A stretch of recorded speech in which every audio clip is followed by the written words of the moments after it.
Senhor Ministro das Relações Exteriores, obrigado por estar aqui novamente este ano.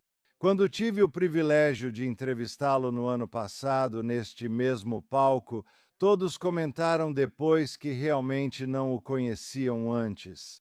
Eles o conheciam como figura pública. Eles o conheciam pela reputação, mas não o conheciam como pessoa ou como líder. Obrigado por voltar. E mais importante ainda, obrigado por tudo o que você fez no último ano. Como ministro das Relações Exteriores, para quem acompanha o excelente trabalho que Elliot Friedman faz ao divulgar o seu trabalho. Mas ele está indo para os Estados Unidos agora. Sim, o que acompanhamos das suas atividades é realmente além da nossa compreensão. Kola Kolokavod, seja bem-vindo. Muito obrigado, obrigado. Primeiro vamos falar do Líbano.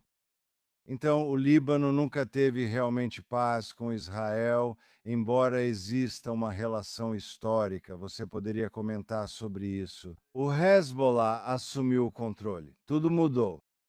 Disse, segundo relatos, que Israel está buscando um entendimento com o Líbano. O que você vê? Qual é a sua visão? O que é possível?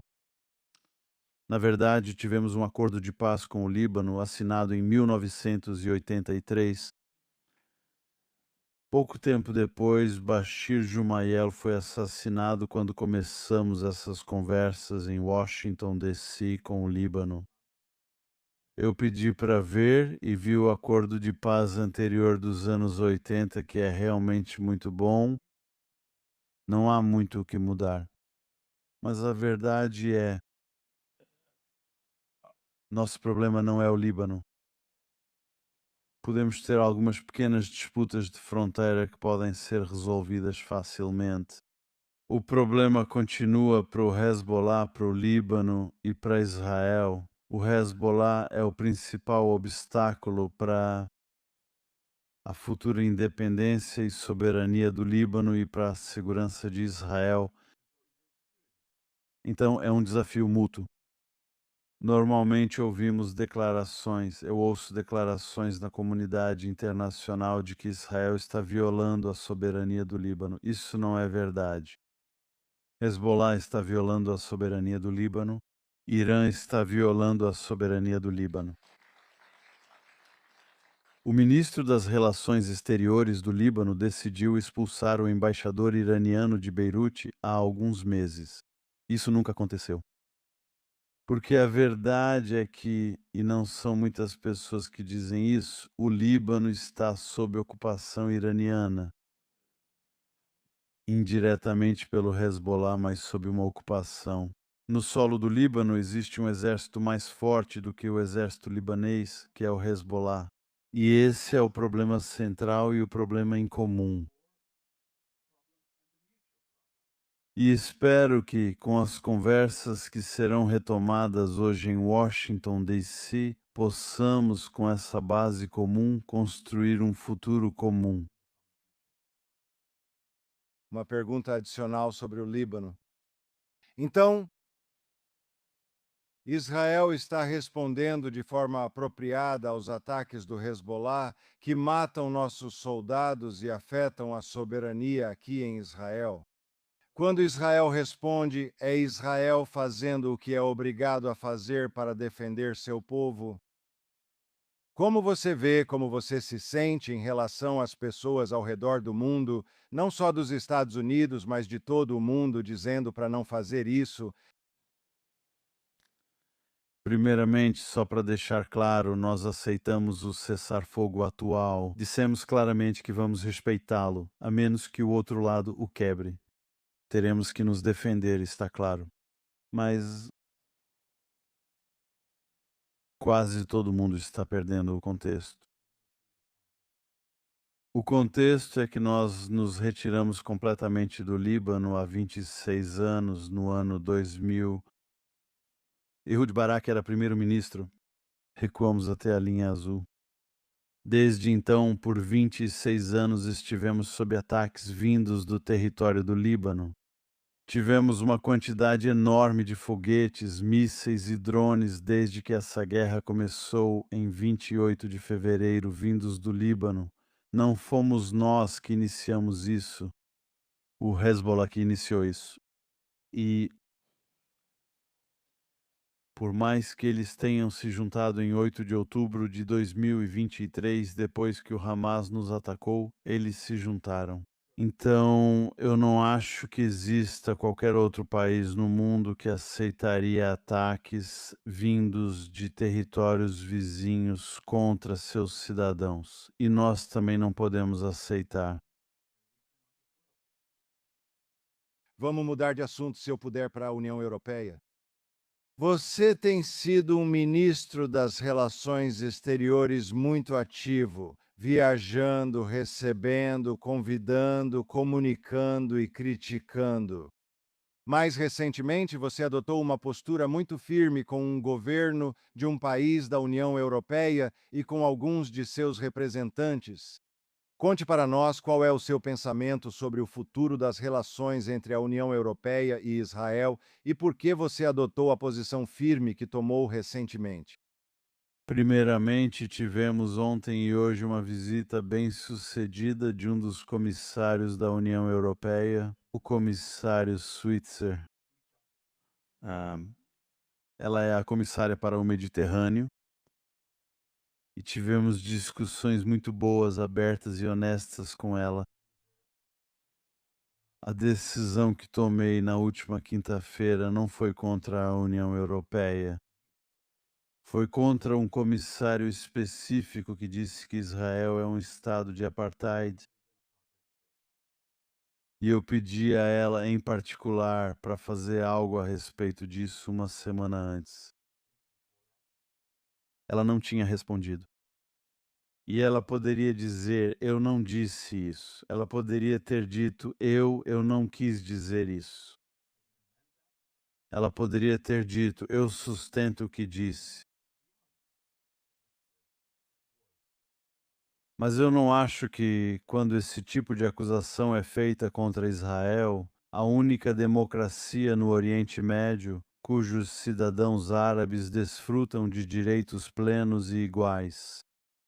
Eu não acho que eu, como ministro das Relações Exteriores deste Estado, possa ficar em silêncio e agir como se fosse legítimo dizer isso contra o meu país. E, portanto, eu não tive escolha. Não é algo que eu escolhi.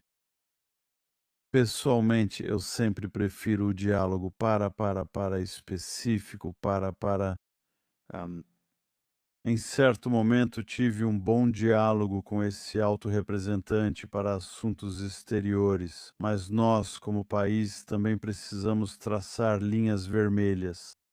E tem outra coisa que quero enfatizar, e eu disse isso ontem na reunião. Nós somos a favor do diálogo, estamos prontos. Aliás, estamos acostumados a receber críticas contra nós para dizer o mínimo, mas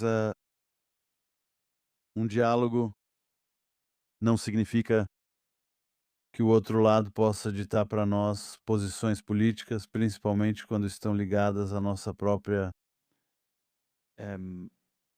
aos interesses nacionais básicos. Lá devemos nos firmar em nossos interesses e defender nossos interesses. E acredito que, se essa for a abordagem, e posso dizer que essa foi a abordagem, pelo menos da reunião de ontem, podemos encontrar um terreno comum. Estamos interessados. Não acho que seja do interesse da UE não ter boas relações com Israel. Eles não têm melhores eh, amigos nesta região que compartilhem seus valores e interesses. Mas é claro, você não pode fazer isso. Você não pode fazer isso aceitando a posição do outro lado. Tem que ser uma boa discussão, uma discussão honesta. Mas quanto a nós, vou dar um exemplo.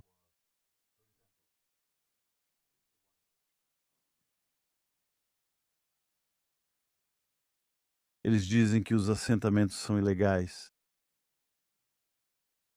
Eles não são os únicos, mas dizem isso, é a opinião deles. Nós estamos dizendo que isso não é verdade. E nós temos, eu acho, argumentos legais válidos que começam com a Declaração Balfour. Mas eu não acho que exista outra nação neste planeta com uma melhor, provas melhores e documentadas do seu direito à sua terra do que o povo judeu. E eles têm um desacordo sobre isso com todos os governos de Israel desde 1967, porque todos os governos de Israel, desde 1967, quando nós libertamos esta parte da nossa terra e também nossa capital, parte da nossa capital foi para esse direito fundamental de que podemos viver em qualquer lugar. E como implementá-lo? Essa é outra questão que nosso governo deve sempre pensar. Qual a melhor maneira de implementar isso? Mas nós temos esse direito.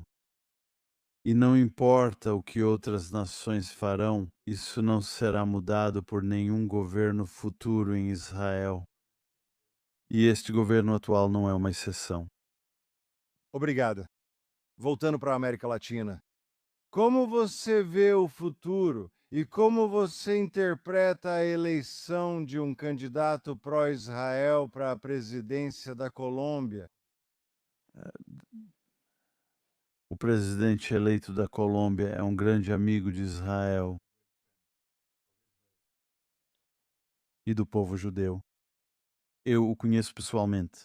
Eu o encontrei há cerca de meio ano em Buenos Aires. Ele também será um bom aliado dos Estados Unidos da América. É totalmente o oposto do presidente atual. Mas eu o convidei para vir a Jerusalém até mesmo antes de sua posse, que será em 7 de agosto. E espero que ele venha a Israel até mesmo antes de sua posse. E tenho certeza de que estamos diante de nosso melhor momento nas relações com a Colômbia. Mas o quadro completo é ainda mais animador quando você vê o que aconteceu nas eleições no Peru, Honduras, Chile e Bolívia. Estou falando apenas sobre o último ano. É, Além disso, as eleições parlamentares na Argentina. Quero dizer, a mudança está indo na direção certa. E eu defini este ano 2026 para o meu ministério como o ano da América Latina. E nós vamos investir muito nisso, já estamos trabalhando nisso, mas vamos investir muito mais para fortalecer nossas relações. E nós estamos fazendo isso com o mesmo interesse que nossos amigos americanos, para quem o hemisfério ocidental é fundamental em sua doutrina de segurança nacional. E para nós pode ser um continente extremamente amigável, e eu acredito que será nos próximos anos. Senhor Ministro das Relações Exteriores, o senhor merece elogios por se posicionar contra a demonização de Israel, por proteger o bom nome dela em todo o mundo e por não tolerar a calúnia.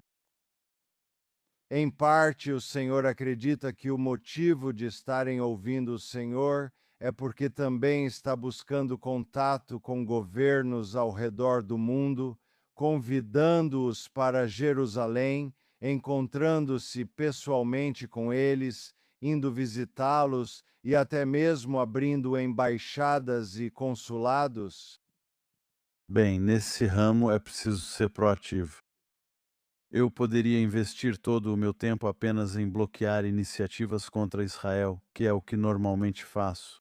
Mas você deve perceber como está avançando em algumas frentes, mesmo nos momentos mais desafiadores.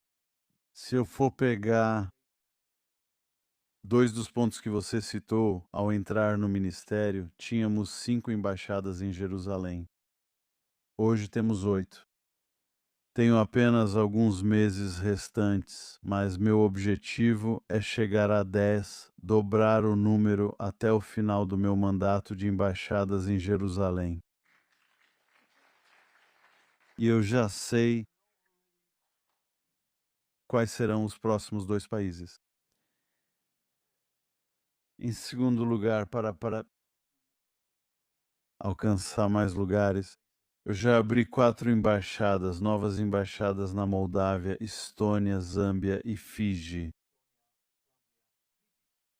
A próxima embaixada será aberta em até 2 meses na Eslovênia. Então, mesmo neste momento tão desafiador, estamos ampliando nosso alcance e nossas conexões, e temos muitos países. Para ser franco, eu preciso escolher porque muitos países querem que Israel abra embaixadas. E eu tenho, claro, todo governo sabe que os recursos são sempre limitados. Você precisa escolher, mas eu tenho países candidatos e temos bons países para trabalhar. E mesmo nesses tempos extremamente desafiadores, estamos avançando em muitas áreas. Senhor Ministro das Relações Exteriores, agradecemos seu serviço e liderança. Obrigado por estar conosco. Senhor, é um privilégio servir meu país nesses tempos desafiadores.